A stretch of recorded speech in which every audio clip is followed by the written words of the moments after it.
These simple, inexpensive solar water fountains are handy. They can make a bird fountain or bath for you almost instantaneously.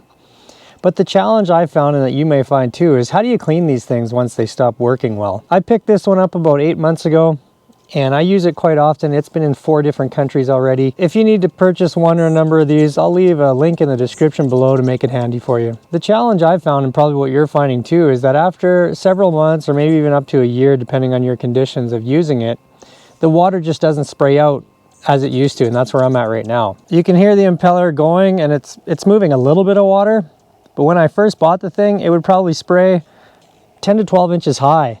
And in fact, this bird bath here might not be big enough to contain the spray nozzle that I've got on it right now.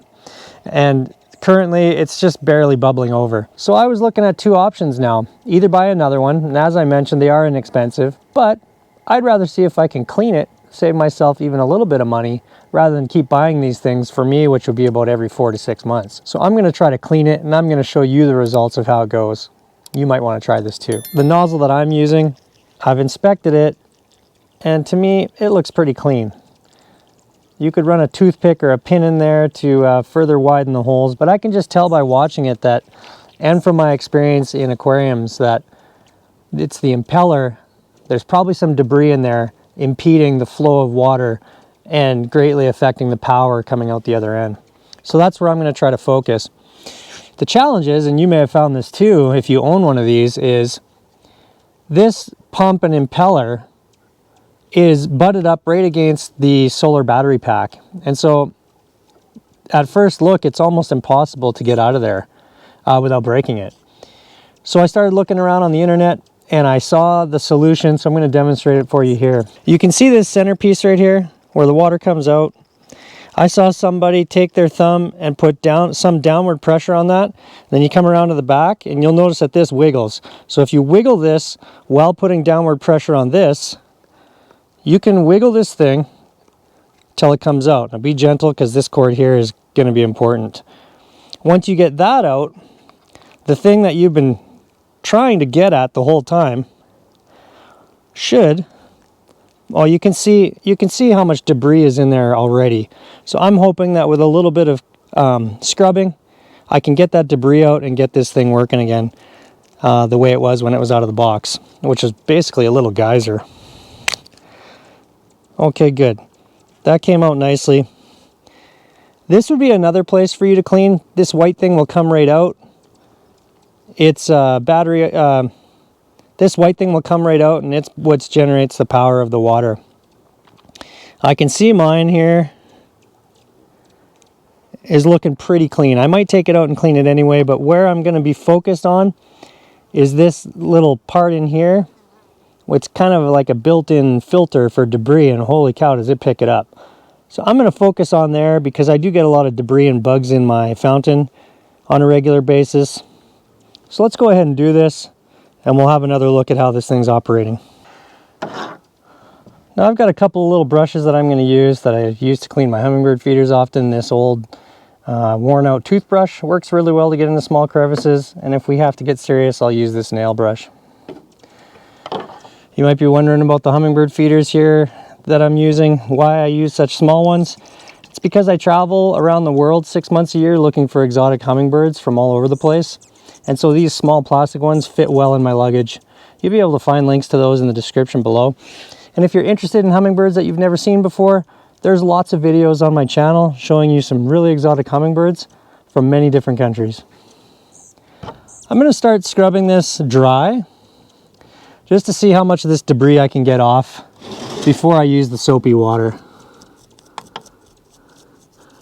Okay, so I can see that the toothbrush bristles are a little bit soft. I'm going to bring in the big guns.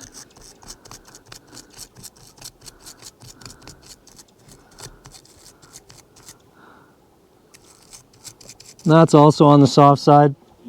So now I'm going to go to the nuclear deterrent, which is my finger.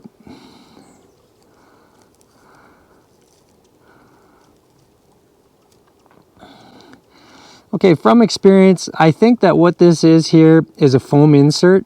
So I'm going to see if I can pry that out and get that maybe soaking in water and see how much of this debris I can get away from this foam. It probably stands between, yeah, it probably stands between the outside world and the impeller. And this thing is very dirty.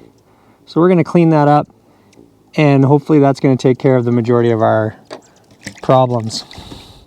Get this thing back in business.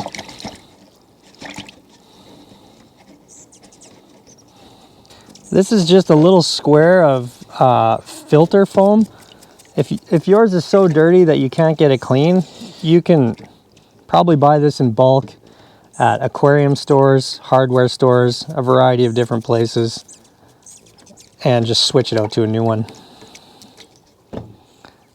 There's quite a bit of debris coming out of this. Note to self, and maybe a tip for you, is I'm going to add this into my regular maintenance of this fountain here. So probably for me, like I said, I get a lot of debris out here where we are, which is a remote mountainous region. I'm probably going to start cleaning this thing the way I'm showing you here, probably once every 2 weeks.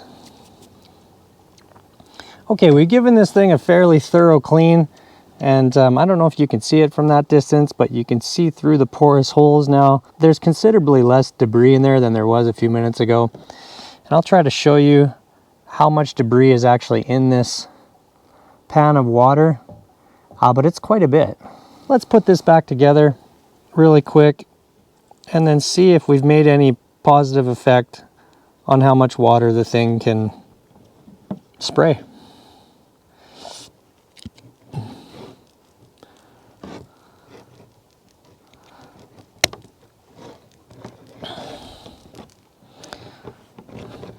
We'll just reverse the process of how we took it apart, which is place the center spout in the center, wiggle with upward pressure this time. All right, and there she's back to somewhat working order. Let's see how that worked. Let's replace the same top attachment that we had in there before, place it in some water.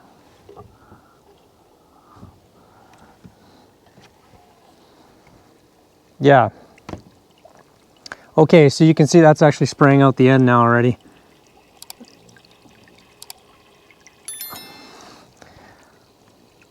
Excellent. So you can see by what we've done here, just that simple fix, you could probably do it even a little bit more thorough, that this fountain now is back in close to original working order.